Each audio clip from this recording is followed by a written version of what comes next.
It started like any other Tuesday afternoon. The Willow Creek Supermart was alive with the usual buzz of normal life. Shopping carts rattled down linoleum aisles.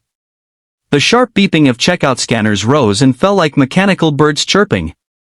Kids tugged on candy displays. Old men squinted at discount stickers. Mothers compared cereal boxes under unforgiving fluorescent lights.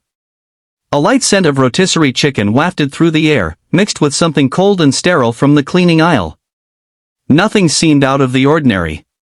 And yet, for Officer Danielle Harper and her loyal K-9 partner Rex, this was the beginning of a day they would never forget. Responding to a vague anonymous tip about a possible disturbance in the store, Danielle expected nothing serious. Most of these calls turned out to be misunderstandings. A shelf knocked over. A child throwing a tantrum. Maybe even a prank call. But as they stepped past aisle 7 and turned toward aisle 9, everything changed. Rex tensed. The German Shepherd stopped suddenly, his lean, powerful frame tightening like a drawn bowstring. His ears perked, nose twitching, and then a low growl emerged from his throat. Danielle felt it more than heard it, a vibration of instinct. She adjusted her grip on the leash and spoke softly, trying to redirect him, but the dog wasn't listening. He lunged, not wildly, but with purpose, his nose sweeping along the floor and up toward the shelves, sniffing with rapid precision.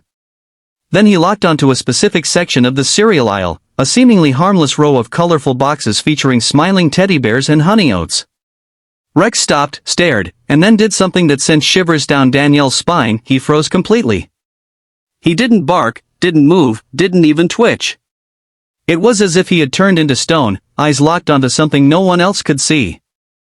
Then, the barking began, short, sharp bursts. Urgent. Controlled. Loud enough to turn the heads of several nearby shoppers. Danielle's voice grew firm as she tried to calm him, but Rex wouldn't obey. Instead, he started pawing at the lower shelf with a kind of desperation.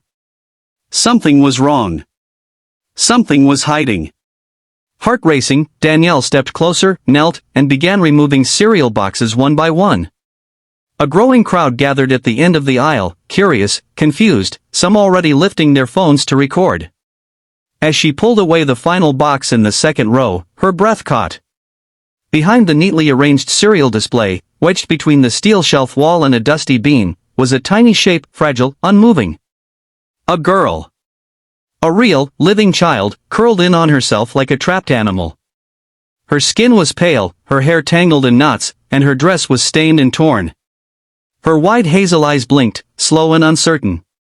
She looked directly at Rex, not Danielle, not the flashing lights that now began to reflect off the linoleum, not even at the people crowding behind her. She just stared at the dog with a look so hollow it pulled the floor out from beneath everyone watching. The store manager rushed in. Danielle called for emergency services. Shoppers were quickly evacuated from the aisle.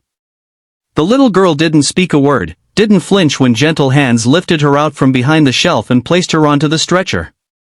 She just lay there, trembling, her fingers twitching only when Rex came near again. She reached toward him as if her body moved before her brain could think, and when her hand brushed against his fur, she exhaled a breath she seemed to have been holding for days. She was rushed to the hospital. The nurses tried to coax her to talk. They called her Cereal Girl because no one knew her name. She was severely dehydrated, malnourished, emotionally shut down.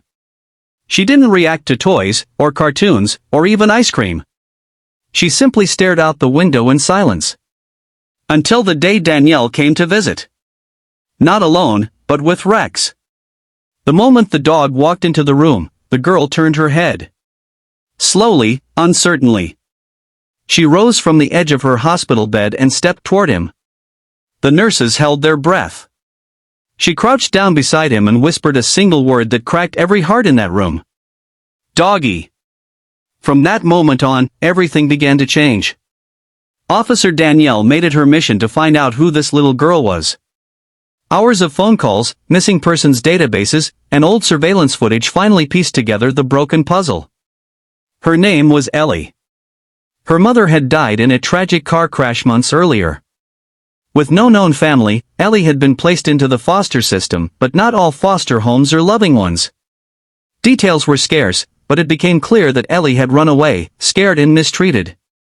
For days, perhaps weeks, she had been surviving on her own, finding small places to hide, likely stealing scraps of food when she could.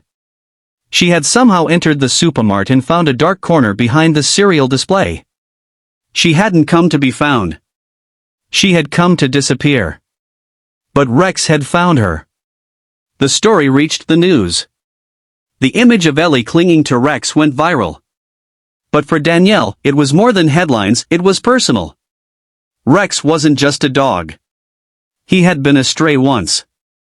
He'd been deemed unadoptable, too aggressive, too damaged. Danielle had chosen him anyway. Trained him. Trusted him. She had believed in him when no one else would. And now, Rex had returned the favor by finding a little girl no one was looking for and refusing to leave her behind. Ellie began to heal. She drew pictures. Always of Rex. She started speaking in short, careful sentences. Danielle visited every day. Slowly, a bond formed, unspoken, fragile, but growing stronger with every moment. And then came the day Danielle asked the question that had been growing in her heart for weeks. Would Ellie like to come home with her? Not just for the weekend. Not just as a guest. Forever. Would she like to live with her and Rex? The social workers hesitated. The paperwork was long. The process was exhausting. But Danielle didn't stop. And neither did Rex. They visited every week. They filled out every form. And finally, after months of interviews, background checks, home visits, and court approvals, Ellie became part of their family. The house was small but warm. Ellie got her own room, decorated with stars and paw prints. At night, when she was too scared to sleep, Rex would climb onto her bed and rest his head on her legs. His quiet breathing lulled her into dreams that no longer ended in screams. On the living room wall, Danielle hung a photo. In it, she stands tall in her officer's uniform. Rex sits proudly beside her. And between them, Ellie smiles, not with the guarded eyes of a child who's been hurt, but with the full, open grin of someone who knows she is finally, truly, safe. They became a team. A quiet, beautiful, perfectly imperfect family. Ellie returned to school. She told her classmates her dog was a hero. She said she wanted to be a police officer or maybe a veterinarian. Every now and then, when the nightmares tried to creep back, Ellie would tiptoe into the living room where Rex slept on the rug. She would curl beside him, her tiny body folding into the shape of someone who had once been lost but was no longer alone. And Rex, as always, would remain still, calm, watchful. The same way he had the day he refused to leave aisle 9. If this story touched your heart, please show your support. Like this video, leave a comment sharing your thoughts, and subscribe to Pawsitive Tales for more true stories that remind us how hope and loyalty still exist in this world. These aren't just stories, they're lifelines. Special request, if you believe no child should ever be forgotten and no animal should ever be abandoned, please leave a heart in the comments below. We'd love to know how this story made you feel.